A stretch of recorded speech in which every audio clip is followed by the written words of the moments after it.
Welcome back to the channel, everyone.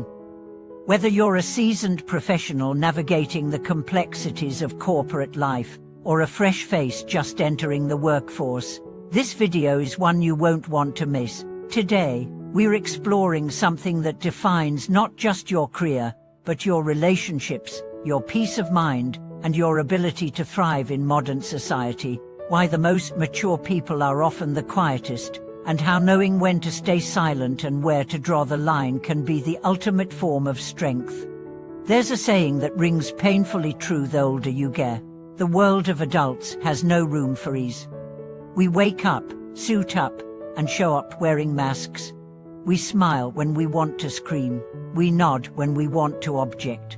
And somewhere along the way, we begin to realize that the people who speak the loudest often achieve the least. That maturity, paradoxically, comes not from gaining the courage to speak, but from learning the wisdom of silence. Let's begin with a common scene: a crowded elevator. A Monday morning, coffee in hand. A young intern, eager to impress, leans toward her supervisor and whispers, "I heard the new project's getting reassigned." Within hours, that whisper has spread like wildfire, and by the afternoon, she's been quietly removed from the project. The official reason, resource restructuring. The real reason, a single sentence, spoken to the wrong person, at the wrong time, in the wrong place. That's the cost of speaking too soon, of crossing boundaries without understanding them. And this story isn't fiction. It's the daily dance of the workplace, the unspoken game that defines reputations, shapes careers, and separates the wise from the naive. In truth, the most intelligent people rarely speak first. They wait, they listen, they read the room.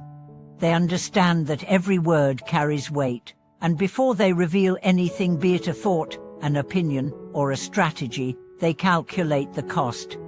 A mentor once told me, you can work 3 months on a proposal, walk into your boss's office, and hear him say, "Let me think about it." But if you had paused for just a moment to consider what he needs, what he stands to gain, you might have left with approval instead of silence. This is not manipulation. It's alignment. And alignment is everything. I remember a senior project manager preparing for a pitch. Before the meeting, he quietly handed a 50-restaurant gift card to the assistant of the client's decision-maker. It wasn't a bribe, it was thoughtful.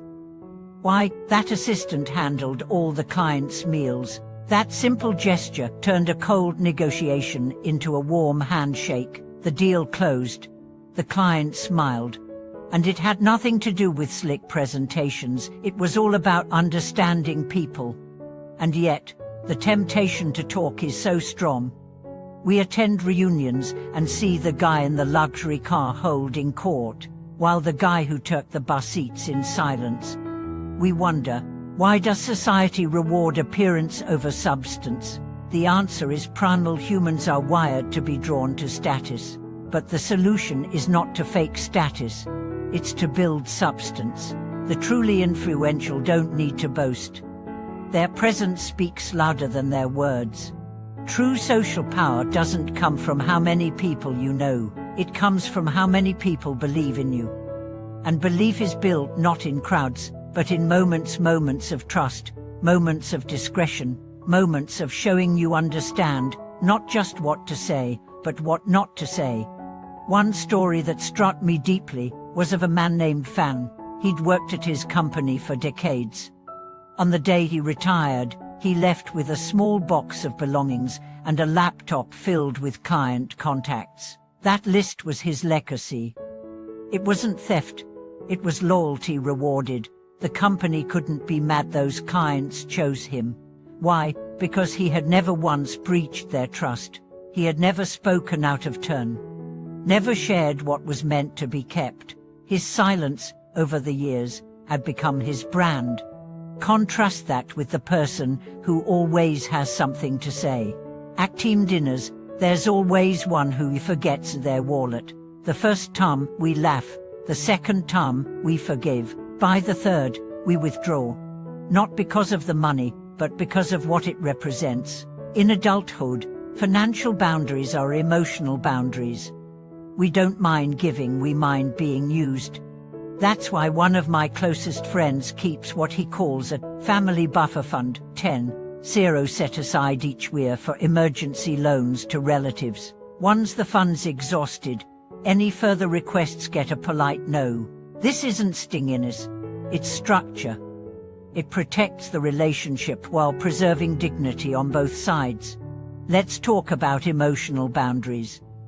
Imagine receiving a barrage of late-night voice messages from a client, one after the other, demanding, insistent, draining. What do?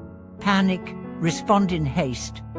Oh, one executive I admire switched his phone to airplane mode, made himself a warm drink, and responded the next morning with clear, concise answers. The client apologized. "You're unshakable," he said.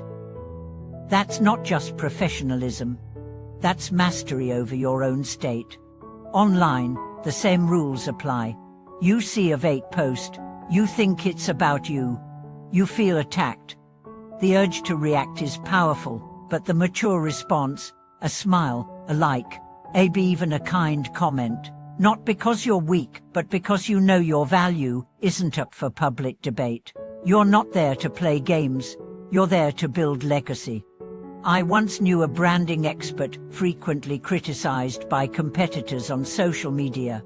His response, collaborate with them.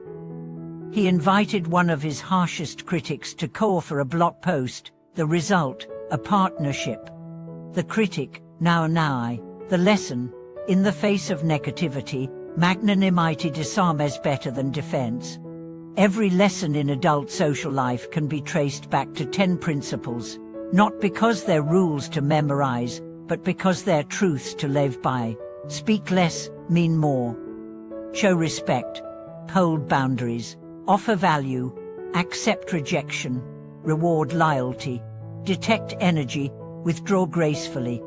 Invest deeply. These principles aren't cold. They're not manipulative. They're not cynical. They're humane. Because the world isn't made of words. It's made of trust, and trust, once broken, takes years to rebuild, but when honored, it becomes the most resilient bridge between two souls. Thank you for watching this video. If you've ever had to learn the hard way when to speak and when to be silent, I'd love to hear about it. Share your story in the comments, because your experience might save someone else years of confusion. Don't forget to like this video, subscribe to our channel, and join us next time as we explore more truths about the art of living wisely. See you soon.